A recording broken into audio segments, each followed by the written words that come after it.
Hello everyone, welcome to Gurukul পাঠশালা। আমি তোমাদের অভিষেক দা চলে এসেছি আজকের গুরুত্বপূর্ণ ক্লাস নিয়ে। অলরেডি আমরা অ্যাসিড বেসড অ্যান্ড সল্ট সম্পর্কে 4টে ক্লাস কমপ্লিট করে নিয়েছি এবং আজ অ্যাসিড বেসড অ্যান্ড সল্টের শেষ ক্লাস এবং আজ করলে টোটাল থিওরি কমপ্লিট হয়ে যাবে। আজ হচ্ছে 5th নম্বর ক্লাস হবে। টোটাল থিওরি কমপ্লিট করে দিয়েছি, 5টা ক্লাসে করিয়ে দেবো। সো তাহলে এই চ্যাপ্টার সম্পর্কে আর কোনো আমাদের কনসেপ্ট বাকি থাকলো না।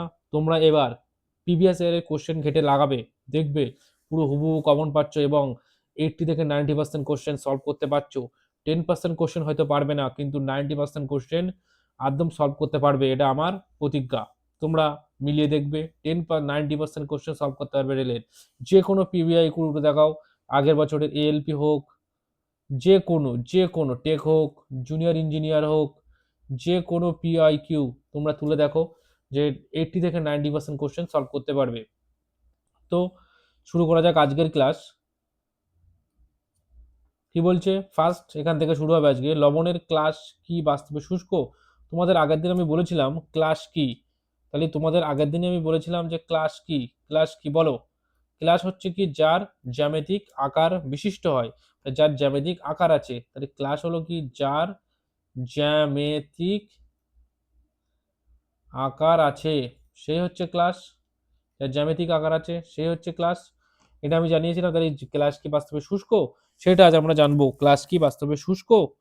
তাহলে কি বলছে, একটা কাজ দিয়েছে দেখো এখানে। কি বলছে, একটা শুষ্ক স্ফুটন নলের কিছুটা কপার সালফেটের ক্লাস নাও, কিছুটা কপার সালফেটের ক্লাস নাও এবং তাপ প্রয়োগ করার পর, কি বলছে, তাপ প্রয়োগ করার পর কপার সালফেটের বর্ণ কিরূপ হলো? তুমি কি স্ফুটন নলের কোনো জলবিন্দু লক্ষ্য করেছো? কোথা থেকে এগুলো এলো? তাপ প্রয়োগের পর উৎপন্ন কপার সালফেটের মধ্যে 2 থেকে 3 ফোঁটা জল যোগ করো। তাহলে কি বলছে, তাপ প্রয়োগ করা হবে, তারপরে উৎপন্ন কপার সালফেটের মধ্যে 2 থেকে 3 ফোঁটা জল যোগ করতে বলেছে। তুমি কি পর্যবেক্ষণ করলে এবং কপার সালফেটের বর্ণ নীল বর্ণ কি পুনরায় ফিরে এসেছে? কপার সালফেটের বর্ণ কি নীল বর্ণ পুনরায় ফিরে এসেছে? তাহলে কপার সালফেটে যখন জল যোগ ধারা থাকবে তখন এর বর্ণ কি হবে? নীল হবে। কপার সালফেটে যখন জল যোগ থাকবে তখন এর বর্ণ নীল হবে। যখন জল যোগ থাকবে তখন এর বর্ণ নীল হবে। কি লেখা আছে বলতে দেখা যাক। কপার সালফেট এর ক্লাস যদিও দেখতে শুষ্ক তথাপি এর মধ্যে ক্লাস জল থাকে। তাহলে কি থাকে? ক্লাস জল থাকে। মানে এর একটা কি জ্যামিতিক আকার আছে। ক্লাস অর্থে, ক্লাস কথার অর্থ হচ্ছে জ্যামিতিক আকার। যখন আমরা ক্লাসটিকে উত্তপ্ত করি তখন এই ক্লাসের জল বেরিয়ে আসে এবং লবণটি সাদা বর্ণ ধারণ করে। এই দেখো এখানেই বলেছে সাদা বর্ণ ধারণ করে। আগে তোমাদের বললাম যদি কপার সালফেটে জল যোগ করা হয়, কপার সালফেটে এই যে CuSO4, এই যে কপার সালফেট, এতে যদি জল যোগ করা হয় H2O যোগ করা হয়, তাহলেই এর বর্ণ একমাত্র বর্ণ থাকবে কি নীল রঙের, তাহলে এর বর্ণ কালার থাকবে নীল। কিন্তু যখনই কপার সালফেটকে ক্লাসটিকে উত্তপ্ত করি তখন এর ক্লাস জল বেরিয়ে আসে এবং লবণটির বর্ণ কি হয়ে যায়? সাদা বর্ণ ধারণ করে। লবণটির বর্ণ সাদা বর্ণ ধারণ করে। যদি তুমি ক্লাস জলটিকে জল দ্বারা আর্দ্র করো তবে তুমি দেখতে পাবে যে ক্লাসের নীলবর্ণ, এ দেখো, পুনরায় ফিরে আসে। ক্লাসের নীলবর্ণ, এই যে নীলবর্ণ পুনরায় ফিরে এসেছে। তাহলে ক্লাসের নীলবর্ণ আবার পুনরায় ফিরে এসেছে। তাহলে কি জানলাম এখান থেকে? যে কপার সালফেট কে যদি আমরা জল যোগ করি তাহলে তার নীল বর্ণ ফিরে আসবে। কপার সালফেট যদি উত্তপ্ত করে জলকে আমরা শুকিয়ে ফেলি তাহলে সে সাদা বর্ণ ধারণ করবে। ঠিক আছে, এবার এই ক্লাস জলটা কি? ক্লাস জল হলো, এই যে ক্লাস জলটা কি আমরা জানবো। ক্লাস জল কি? ক্লাস জল হলো একটি নির্দিষ্ট সংখ্যক জলের অণু। তাহলে ক্লাস জল কি? একটা নির্দিষ্ট সংখ্যক জলের অণু। মানে কি বলছে, এই যে কপার সালফেট, এর দেখো কত অণু জল আছে, দেখো 5 অণু জল আছে, যে 5 অণু জল। এটা একটা নির্দিষ্ট সংখ্যক জল, মানে কপার সালফেটে 5 অণু জল থাকবেই, এটা হচ্ছে নির্দিষ্ট। যেরকম সোডিয়াম কার্বনেট, এখান থেকে সোডিয়াম কার্বনেটের 10 অণু জল, সোডিয়াম কার্বনেটের 10 অণু জল থাকবেই, এটাই এর হচ্ছে নির্দিষ্ট। তাহলে বলছে কি কেলাস জল হলো একটি নির্দিষ্ট সংখ্যক জলের অণু।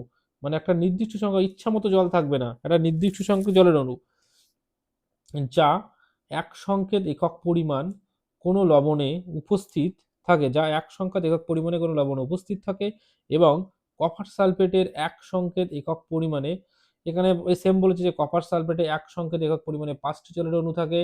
উপস্থিত থাকে এবং শোধক কপার সালফেটের রাসায়নিক সংকেত হলো এত, CuSO4 5H2O।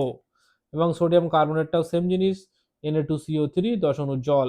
তাহলে এখানে এই ক্লাস জল কাকে বলে পরীক্ষা আসবে, এই যে এখান থেকে এটা ক্লাস জল কাকে বলে। ক্লাস জল হলো কি, তাহলে একটা নির্দিষ্ট সংখ্যক জলের অণু যা এক সংকেত একক পরিমাণে কোনো লবণে উপস্থিত থাকে, সেটাই হচ্ছে ক্লাস জল। বুঝতে পারলে ক্লাস জলটা কি, কনসেপ্টটাকে বুঝতে পারলে। এই যে কপার সালফেট, এই কপার সালফেটের আর একটা নাম আছে, এই কপার সালফেটের আর একটা নাম আছে। তোমাদের আমি শেষে বিভিন্ন ধরনের এই যে মানে যে যে এগুলো আছে, লবণগুলো আছে, সেই লবণের বিভিন্ন রকমের নাম আমি তোমাদের লিখিয়ে দেবো, ঠিক আছে। শোধকগুলো যে কপার সালফেট, এই যে এদের নাম আমি লিখিয়ে দেবো একটু পরে, টোটাল একটা চার্ট করে দেবো, সেগুলো ভীষণ ইম্পর্টেন্ট এবং পরীক্ষাতে এসেছে, সেগুলো ভালো করে মুখস্থ করে নেবে, ঠিক আছে। আমি যা ফ্রিতে দিচ্ছি তোমাদের কেউ দেবে না, টোটাল বইটাকে পড়াচ্ছি প্লাস এক্সট্রা ইনফরমেশন দিচ্ছি। সো কে দেবে এরকম ইনফরমেশন, এটা বোঝো, ঠিক আছে। আমার কাছে পড়ো, দেখবে আশা করি ভালো রেজাল্ট তোমরা করবে এবং একটা চাকরি বা একটা সিট তোমার নামে পাক্কা করবে, ঠিক আছে। তাহলে কপার সালফেটের 5 অণু জল, তাহলে এই যে কপার সালফেটকে বলা হয় কি ব্লু ভিক্টোরিয়াল, এর বলা হয় কি ব্লু ভিক্টোরিয়াল, এর নাম কি ব্লু ভিক্টোরিয়াল, এর নাম আছে ব্লু ভিক্টোরিয়াল, ঠিক আছে, এর নাম ব্লু ভিক্টোরিয়াল। এগুলো আমরা লাস্টে লিখে দিচ্ছি। এবার বলছে অন্য একটি লবণ হলো জিপসাম, তাহলে অন্য আরেকটা লবণের নাম কি জিপসাম, এই একটা লবণ, এর নাম জিপসাম।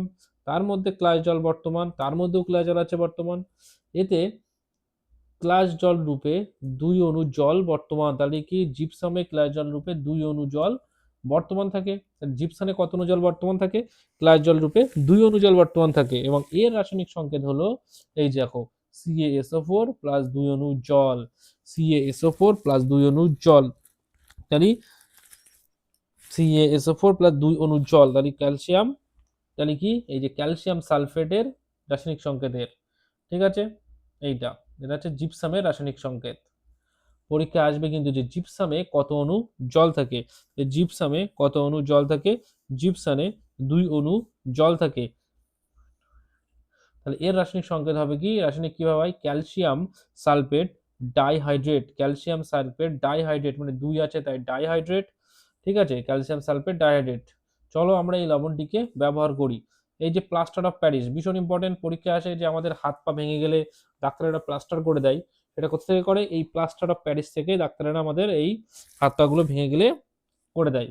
কি বলছে জিপসামকে, দেখো এই যে জিপসাম উৎপাদন করেছে CaSO4 2 অণু জল, এই জিপসামকে 373 কে কত উষ্ণতায়, 373 কে উষ্ণতায় উত্তপ্ত করলে একটি জলের অণু ত্যাগ করে এবং ক্যালসিয়াম সালফেটের হেমিহাইড্রেট এবং ক্যালসিয়াম সালফেট হেমিহাইড্রেট মানে CaSO4 হাফ জলে পরিণত হয়। তাহলে এই যে জিপসাম যেটা তোমার ছিল কতটা, যেটা তোমার ছিল CaSO4 প্লাস 2 অণু জল, সেটাকে যদি আমি হিট দিই, কততে হিট দিচ্ছি, 373 কেলভিন উষ্ণতায় হিট দিলে কি হচ্ছে, হিট দিলে তৈরি হচ্ছে CaSO4 প্লাস ডট হাফ জল হয়ে যাচ্ছে। তাহলে এখান থেকে 1.5 অণু জল বেরিয়ে যাচ্ছে হিটের ফলে, হিটের ফলে যে 1.5 অণু জল বেরিয়ে যাচ্ছে এটাকেই বলছি আমরা ক্যালসিয়াম সালফেট হেমিহাইড্রেট, বা এটার নামই হচ্ছে প্লাস্টার অফ প্যারিস, ঠিক আছে। এই দেখো ক্যালসিয়াম সালফেট হেমিহাইড্রেট পরিণত হচ্ছে, মানে ক্যালসিয়াম সালফেটকে 2 অণু জলকে যদি আমি 373 কেলভিন উষ্ণতায় উত্তপ্ত করি তখন আমি ক্যালসিয়াম সালফেট হেমিহাইড্রেট পাবো এবং এটিকেই বলা হয় প্লাস্টার অফ প্যারিস, এটিকেই কি বলা হয় প্লাস্টার অফ প্যারিস বলে। এই পদার্থটি তাহলে মনে রাখবে প্লাস্টার অফ প্যারিসের সংকেত কি, যদি ধরে এইটা ক্যালসিয়াম সালফেট হেমিহাইড্রেট, আর জিপসামের সংকেত কি ক্যালসিয়াম সালফেট ডাইহাইড্রেট, জিপসামের সংকেত ক্যালসিয়াম সালফেট ডাইহাইড্রেট, 2 থাকা মানে ডাই আর পুরো হাফ হয়ে যাওয়া মানে হেমিহাইড্রেট। এই পদার্থটি থেকে দেখো এখানে উদাহরণ দেখো, এই পদার্থটি ডাক্তারেরা ভেঙে যাওয়া, এই পদার্থটি কি করে, ডাক্তারেরা ভেঙে যাওয়া হাড়কে সঠিক অবস্থানে রাখার জন্য ব্যবহার করে। তাহলে কোনো হাড় যদি ভেঙে যায় সেই হাড়কে ভেঙে যাওয়ার জন্য সঠিক অবস্থায় রাখার জন্য ব্যবহার করেন। এবং প্লাস্টার অফ প্যারিস একটি সাদা পাউডার এবং জল যোগ করে এটি পুনরায় জিপসামে পরিবর্তন হয় এবং শক্ত কঠিন পদার্থ উৎপন্ন করে, মানে এটি পুনরায় জিপসামে পরিণত করতে কি করতে হবে, এটার সাথে জল যোগ করতে হবে, সাদা পাউডার এবং জল। এটা একটি সাদা পাউডার, মানে প্লাস্টার অফ প্যারিসটা কি একটা সাদা পাউডার, এর সাথে পুনরায় জল যোগ করলে আমরা এটিকে পুনরায় আবার জিপসামে পরিবর্তন করতে পারবো।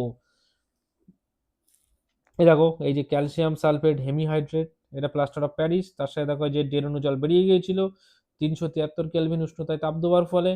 সেই ডের অণু জলকে আমি এখানে দেখো অ্যাড করে দিয়েছি হাফ, যে ডের অণু জল এখানে অ্যাড হলো, অ্যাড হওয়ার পরে দেখো এটা পুনরায় আবার জিপসামে পরিবর্তন হয়েছে, ক্যালসিয়াম সালফেট ডাইহাইড্রেট এ পরিণত হয়েছে CaSO4। দেখো এই যে 2 অণু জল আবার ফিরে এসছে।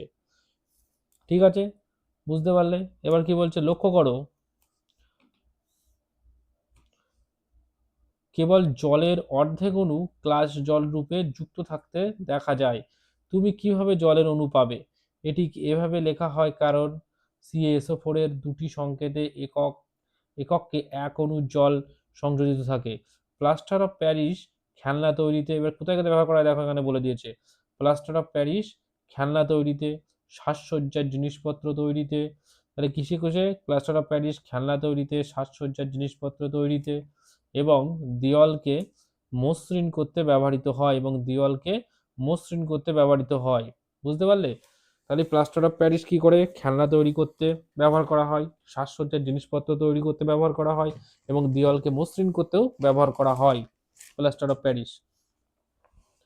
তাহলে বুঝতে পারছো তো প্লাস্টার অফ প্যারিসের জিনিসটা?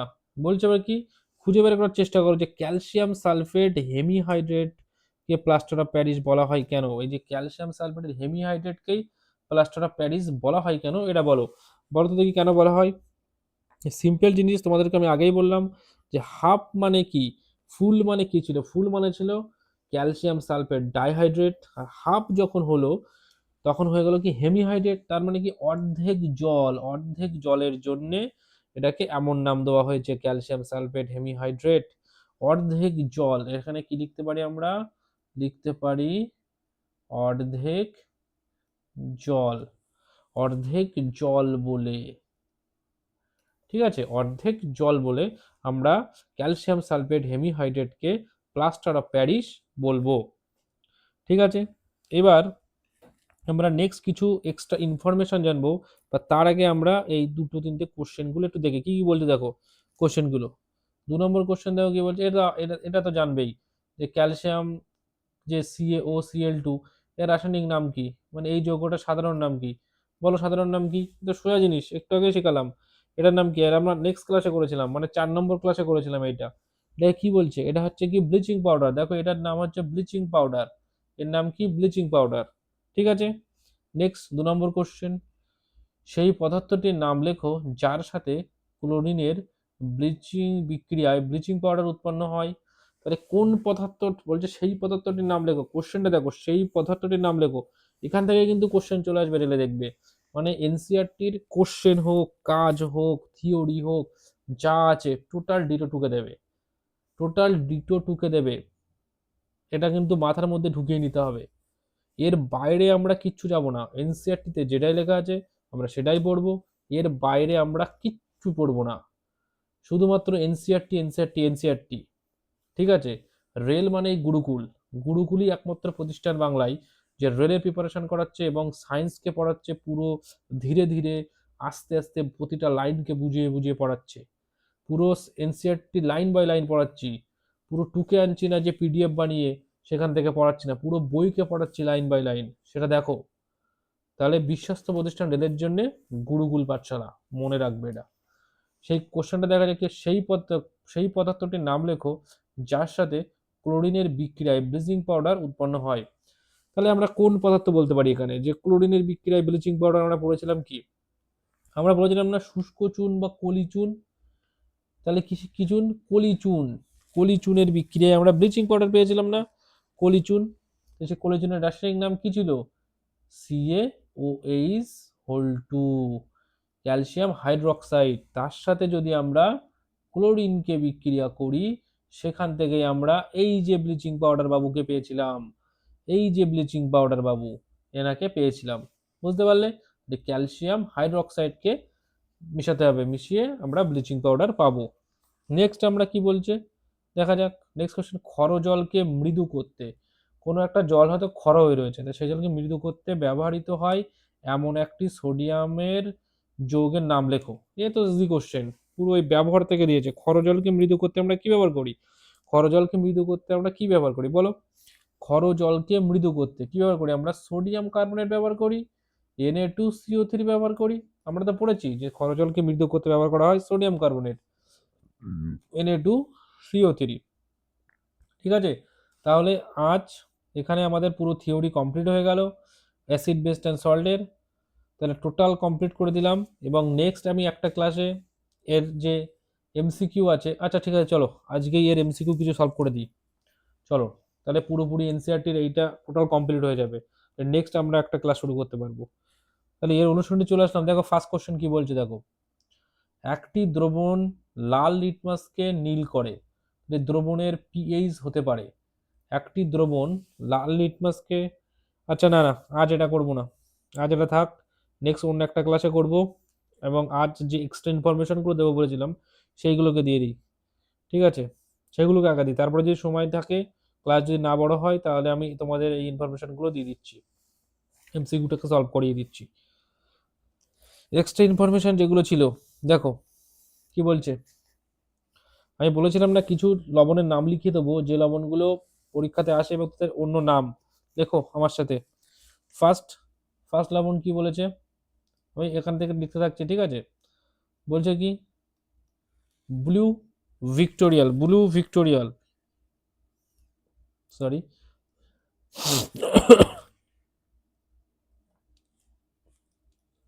ব্লু ভিক্টোরিয়াল। এই ব্লু ভিক্টোরিয়ালের লবণের নাম কি একটু আগেই বললাম আমরা, copper sulphate, copper sulphate, copper sulphate plus কত অণু জল? 5 অণু জল, ঠিক আছে। এর নাম হলো একটা, একটা হলো। 2 নম্বরটা দেখি আমরা কি আছে। 2 নম্বর, 2 নম্বর বলো কি আছে, শিগগিরই বলো। জিপসাম, জিপসাম, জিপসাম, জিপসামের কি আছে? জিপসামের আছে CaSO4 2 অণু জল, জিপসাম 2 অণু জল।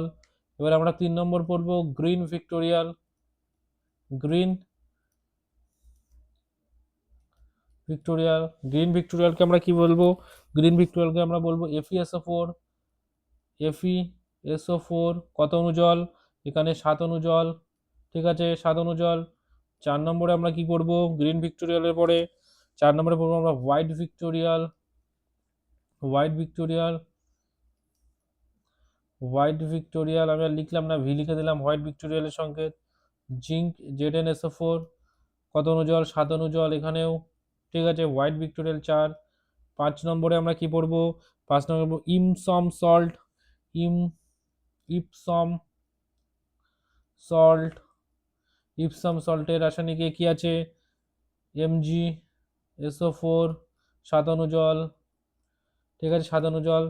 এই যে 5টা দিলাম, এই 5টা কিন্তু মোস্ট ইম্পর্টেন্ট, এগুলো কিন্তু পরীক্ষা এসেছে, সেটাকে আমি তোমাদের এক জায়গায় তুলে দিলাম। তোমরা খাতায় নোট ডাউন করবে এবং লিখবে। ফার্স্ট আমরা পড়েছি কি ব্লু ভিক্টোরিয়াল, এটা CuSO4 5 অণু জল। তারপরে জিপসামকে আমরা পড়লাম CaSO4 2 অণু জল। তারপরে আমরা পড়লাম কি গ্রিন ভিক্টোরিয়াল, যেটা FeSO4 7 অণু জল। তারপরে হোয়াইট ভিক্টোরিয়াল, V ফর ভিক্টোরিয়াল, এই যে V ফর ভিক্টোরিয়াল, সেখানে ZnSO4 প্লাস 7 অণু জল। তারপরে ইপসম সল্ট, যেটা MgSO4 প্লাস ডট 7 অণু জল, ঠিক আছে, 7 অণু জল হলো। তাহলে এইগুলো কিন্তু মুখস্থ করবে, ঠিক আছে টোটাল।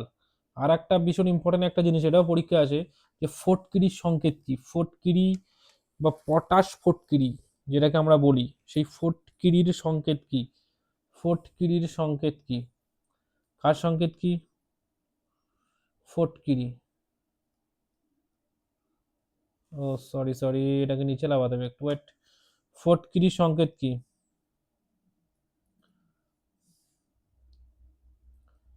ফটকিরি, ফটকিরি কি? ফটকিরির সংকেত আমরা জানবো। ফটকিরির সংকেত দেখো এখানে লিখে দিচ্ছি, K2 SO4, K2 SO4, Al2 SO4 whole 3, এবং কত অণু জল? 24 অণু জল। মনে থাকবে, এটা হচ্ছে ফটকিরির সংকেত, K2SO4 ডট Al2SO4 হোল 3, 24 অণু জল, তাহলে ফটকিরিতে কত অণু জল থাকে? 24 অণু জল থাকে, যেটা জীবাণুনাশক। ফটকিরি কি একটা জীবাণুনাশক, ফটকিরি একটা কি জীবাণুনাশক। ঠিক আছে, এখানে কত অণু জল থাকে? এখানে কত অণু জল থাকে ফটকিরিতে? ফটকিরিতে কত অণু জল থাকে? 24 অণু জল থাকে। ঠিক আছে, ফটকিরিতে 24 অণু জল থাকে। এই যে হচ্ছে ফটকিরি, ফটকিরিতে 24 অণু জল থাকে, মনে থাকবে। এছাড়াও ফটকিরিকে বলা হয় কি ডবল সল্ট। এছাড়াও ফটকিরিকে কি বলা হয় ইংরেজিতে? Double solve, double solve, double salt. এছাড়াও ফটকিরিতে বলা হয় কি ডবল সল্ভ। ঠিক আছে, তাহলে যে মোস্ট এই যে ইম্পর্টেন্ট যেগুলো আমি পাশে লিখে দিলাম সেগুলো কিন্তু খাতায় নোট ডাউন করবে এবং খুব ভালোভাবে পড়বে। আমি কিন্তু তোমাদের জন্য যেভাবে খাটছি, প্রতিটা লাইন বলে দিচ্ছি, এবং দেখো যেভাবে এনসিইআরটিটাকে পড়িয়েছি, দেখো প্রতিটা কিন্তু লাইন আমি দাগিয়ে দিয়েছি। এইগুলোই কিন্তু মোস্ট ইম্পর্টেন্ট এনসিইআরটির ক্ষেত্রে। এবং রেল মানেই এনসিইআরটি, এবং এনসিইআরটি মানেই গুরুকুল পাঠশালা, গুরুকুল পাঠশালা মানেই অভিষেক দা। এটা কিন্তু মনে রাখবে। পুরো সায়েন্সে তোমাদের ফুল মার্কস পাবার দায়িত্ব আমার। তোমরা শুধু আমার সাথে ভালোভাবে খাটো, আমি ফ্রিতে সব করিয়ে দেবো, ফ্রিতে টোটাল কমপ্লিট করিয়ে দেবো। মোস্ট ইম্পর্টেন্ট চ্যাপ্টার সব করিয়ে দেবো, এমসিকিউ প্র্যাকটিস করাবো। 3-4টে চ্যাপ্টার হয়ে যাক, আমি আবার এমসিকিউ প্র্যাকটিস করাবো, পিআইকিউ কি এসেছে প্র্যাকটিস করাবো। এবং মোস্ট ইম্পর্টেন্ট গ্রুপ ডি পরীক্ষা হয়ে গেলেই গ্রুপ ডির যে প্রিভিয়াস ইয়ারের কোশ্চেনগুলো হয়েছে এবছর আমি টোটাল প্র্যাকটিস করাবো এবং দেখিয়ে দেবো যে এনসিইআরটি থেকে কোন লাইন থেকে কোশ্চেন এসছে, আমি সেগুলোকেও দেখিয়ে দেবো। বুঝতে পেরেছো? আমি টোটালকে কমপ্লিট করতে চাই। আমি নিজে পড়েছি এবং সেই হিসাবে আমি তোমাদেরকে পড়াচ্ছি, তোমরা এগুলোকে পড়ো। আমি টোটাল সব সুন্দর করে তোমাদের পড়াচ্ছি, ঠিক আছে? একটুও কিন্তু উল্টো পাল্টা পড়াচ্ছি না, খুব সুন্দরভাবে পড়াচ্ছি এবং ভালোভাবেই পড়াচ্ছি আমি। দেখা যাক এই কোশ্চেনগুলো তাহলে আমরা করে নিই একেবারে এনসিইআরটির এই যে এই চ্যাপ্টারকে পুরো শেষ করে দিই আজকে। কোশ্চেন কি বলি দেখো, ফার্স্ট কোশ্চেন, একটি দ্রবণ লাল লিটমাসকে নীল করে, দ্রবণের পিএইচ হতে পারে, দ্রবণের পিএইচ হতে পারে। বলো, লাল লিটমাসকে নীল কে করে বা নীল লিটমাসকে লাল কে করে? আমরা পড়েছি যে নীলকে লাল করে কে? নীলকে লাল করে কে? আর লালকে, তাহলে আমরা বুঝে যাব লালকে নীল করে কে। তাহলে আমরা বুঝে যাব যে এখানে এই কোশ্চেনটার পিএইচ মান কত। বলো, আমি সবসময় বলেছি যে লেফট সাইডে কি থাকে? অ্যাসিড থাকে। রাইট সাইডে কি থাকে? বেস থাকে বা ক্ষারক থাকে। তাহলে নীলকে লাল করে কে? নীলকে লাল করে অ্যাসিড। নীলকে লাল করে কে? অ্যাসিড নীলকে লাল করে। নীলকে লাল করে কে? অ্যাসিড লাল করে। এবং লালকে নীল করে কে? বেস লালকে নীল করে। তাহলে বেস, বি ফর বেস। তাহলে এখানে বলছে অ্যাসিডের পিএইচ সবসময় কত হয়? এই যদি একটা পিএইচ স্কেল হয়, এই যে এটা প্রশমন 7 হয়, তাহলে এদিক যদি 0 হয়, এদিক যদি 14 হয়, তাই তো? তাহলে অ্যাসিড কি? অ্যাসিড এই সাইডটা অ্যাসিড, এই সাইডটা কি? বেস। তাহলে এখানে বলেছে কি নীলকে লালকে লাল লিটমাসকে নীল করে, তার মানে বেস হয়েছে। তাহলে বেজের পিএইচ কত? 7-এর থেকে বেশি হবে। দেখো 7-এর বেশি কি আছে? 1 হবে না, 4 হবে না, 5 হবে না, একমাত্র 10। তাই 10ই একমাত্র এখানে বেস বা ক্ষারক। এই যে এই সাইডগুলো বেসেস, তাহলে কি লাল লিটমাসকে নীল করে কি? বেস। আর নীল লিটমাসকে লাল করে অ্যাসিড। তাই তার পিএইচ মান 10। নেক্সট কোশ্চেন, খুব ইম্পর্টেন্ট, এটা কিন্তু পরীক্ষা আসবে, এটা একটা কিন্তু টুইস্ট কোশ্চেন। কি বলছে দেখো, একটি দ্রবণ ডিমের খোলসের চূর্ণের সাথে বিক্রিয়ায় একটি গ্যাস উৎপন্ন করে যা চুন জলকে ঘোলাটে করে। তাহলে একটি দ্রবণ ডিমের খোলসের চূর্ণের সাথে বিক্রিয়া করে একটি গ্যাস উৎপন্ন করে যা চুন জলকে ঘোলাটে করে। দ্রবণটিতে নিম্নলিখিত কোনটি বর্তমান? তাহলে সেই দ্রবণে কোনটি বর্তমান? বলো, সেই দ্রবণে কোনটি বর্তমান? এটা আমরা আশা করি পড়েছিলাম তোমাদের। তাহলে একটি ডিমের খোলক, ডিমের খোলসের সংকেত কি বলেছি আমি? ক্যালসিয়াম কার্বনেট, CaCO3 ডিমের খোলকের সংকেত। তার সাথে কি গ্যাস? তার সাথে যদি আমি HCl কে বিক্রিয়া করাই, তাহলে কি হলো? কার্বন ডাই অক্সাইড উৎপন্ন হলো, যেটা চুন জলকে ঘোলাটে করে বলেছে। তাহলে আমি কোন ডিমের খোলসের সংকেত, তাহলে কি গ্যাস? তাহলে HCl গ্যাস, মনে রাখবে। ঠিক আছে, তাহলে একটি দ্রবণের ডিমের খোলকের চূর্ণের সাথে বিক্রিয়ায় একটি গ্যাস উৎপন্ন হয়। ডিমের খোলক কোনটা? ডিমের খোলকের সংকেত ক্যালসিয়াম কার্বনেট, CaCO3, এবং তার সাথে আমরা কি দিচ্ছি, HCl দিচ্ছি, দিলেই তো আমার এই যে কার্বন ডাইঅক্সাইড উৎপন্ন হচ্ছে, তাহলে যা চুন জলকে ঘোলাটে করে তোলে। ঠিক আছে, তাহলে HCl। নেক্সট দেখো একটা কোশ্চেন দিয়েছে 4 নম্বর, 10 ml একটি সোডিয়াম হাইড্রোক্সাইডের দ্রবণ 8 ml এর একটি প্রদত্ত HCl দ্রবণ দ্বারা সম্পূর্ণভাবে প্রশমিত হয়। এই 10 ml এর একটি NaOH এইচ 8 ml এর একটা HCl দ্বারা সম্পূর্ণভাবে প্রশমিত হয় যদি আমরা 20 ml NaOH এর একটি দ্রবণ নিই, তবে উক্ত প্রশমন করতে কতটুকু HCl প্রয়োজন হবে? সিম্পলের দ্বিগুণ, 10 যদি নিয়ে আমরা 8 হয়, তাহলে আমরা 20 নিলে কত হবে? 20 নিলে হবে কত? 16 হবে। 20 নিলে কত হবে? 16 হবে। সিম্পল ব্যাপার, যদি আমরা 10 নিতে আমাদের যদি 8 হয়, তাহলে আমি এটাকে 20 করলাম, একে দ্বিগুণ করলাম, তাহলে এটাকেও দ্বিগুণ করব, কত হলো? 16 হলো। বুঝতে পারলে? তাহলে এটাকেও দ্বিগুণ করে 16 করে দিলাম। ঠিক আছে, দেখো এগুলো সোজা কোশ্চেন, তোমরা সবই পাবে। দেখো বদহজম, বদহজম হলে আমরা কি করব? বদহজমের জন্য নিচের কোন ধরনের ঔষধ ব্যবহার করব? অবশ্যই আমরা অ্যান্টাসিডি ব্যবহার করব। বদহজম হলে আমাদের তো অ্যান্টাসিডি ব্যবহার করতে হবে, আমরা তো পড়েছি মৃদু ক্ষারক অ্যান্টাসিডি, ম্যাগনেসিয়াম হাইড্রোজেন কার্বনেট, বা sorry magnesium hydrogen hydrogen hydroxide আছে, ম্যাগনেসিয়াম হাইড্রোক্সাইড বা মিল্ক অফ ম্যাগনেসিয়া যাকে বলা হয়, বা সোডিয়াম হাইড্রোজেন কার্বনেট, এগুলোকে আমরা ইউজ করব। ঠিক আছে, অ্যান্টাসিড রূপে। বুঝতে পারলে তাহলে? 5 নম্বর কোশ্চেনটা তোমরা নিজেরা সলভ করবে, সলভ করে অ্যান্সার জানাবে। 5 নম্বরটা হোমওয়ার্ক থাকলো তোমাদের। ঠিক আছে, এটা আমাদের সলভ করে জানাবে। নেক্সট দেখো 7 নম্বর কি বলছে, এটাও হোমওয়ার্ক থাকলো, এটা প্রমাণ করো, এটা দরকার নেই। বলছে পাতিত জল তড়িৎ পরিবহন করে না, কিন্তু বৃষ্টির জল তড়িৎ পরিবহন করে কেন? বলো। পাতিত জল তড়িৎ পরিবহন করে না, কিন্তু বৃষ্টির জল তড়িৎ পরিবহন করে কেন? সিম্পল হিসেব, পাতিত জলে কখন বলে তড়িৎ পরিবহন কখন হয়? আমি কি বলেছি? তড়িৎ পরিবহন তখনই হবে যখন দ্রবণের মধ্যে দিয়ে আয়ন যাবে, জলীয় দ্রবণে আয়ন গেলেই তড়িৎ পরিবহন হবে। তাহলে পাতিত জলের মধ্যে আয়ন থাকে না, আয়ন যায় না, আয়ন নেই, তার জন্য তড়িৎ পরিবহন করে না। সো বৃষ্টির জলে কি হয়? আয়ন আছে, তার জন্য তড়িৎ পরিবহন হয়। আয়ন আছে, তার জন্য তড়িৎ পরিবহন হয়। আর পাতিত জলে আয়ন নেই, তাই তড়িৎ পরিবহন করে না। বুঝতে পারলে? তাহলে সোজা সোজা কোশ্চেন, এগুলো সব নিজেরা সলভ করবে। আর তাহলে তাহলে আজকে টোটাল কমপ্লিট হয়ে গেল ক্লাস, পুরো শেষ করে দিলাম, এন্ড করে দিলাম।